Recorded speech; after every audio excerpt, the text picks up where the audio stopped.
I got a lot of my interest in Lincoln from my grandmother. And when I was 10, she gave me a framed engraving of the pistol that John Wilkes Booth used to murder Abraham Lincoln.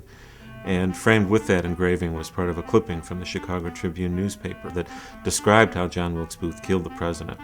Booth, the actor, shot the president. He jumped to the stage. He ran out the back door, and at that point, someone had cut the clipping off in mid-sentence. And I thought, I got to know the rest of the story. I wanted to do for children what books did for me when I was a boy. I wanted to tell them history in a vivid, exciting way. In order to write a book, I really need to surround myself with the objects and the artifacts and the ephemera from the time, like a lock of the president's hair. When I write about the Civil War newspapers, it's because I've actually had the real Civil War newspapers in my hand and I've read them. These objects that I've collected over the years, or that I look at in museums, really are like a time tunnel that take me back to the Civil War days and to the week Lincoln was shot. Because my feeling is, if I don't feel I can get there and imagine what it must have been like to see these things, I don't think there's any way I can persuade young readers to get in this time tunnel and go back there with me. Too many people don't remember that the real hero of this whole story is Abraham Lincoln.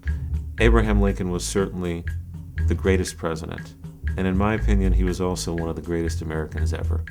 So it's important that people remember, even though this is an exciting tale of murder and mystery and a manhunt and a chase and a capture, that John Wilkes Booth in the end was a racist and a murderer who killed one of the greatest Americans who ever lived.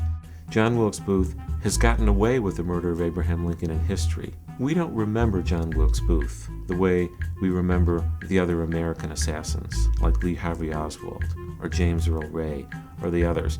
We think of them as despicable people.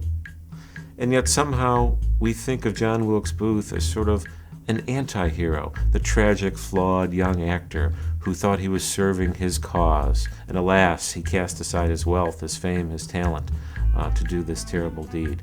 So I wanted to make sure in my book for young people, children don't get any idea that Booth is any kind of hero, anti-hero, that he's to be admired, that he's to be a respected figure in American history. He must not be.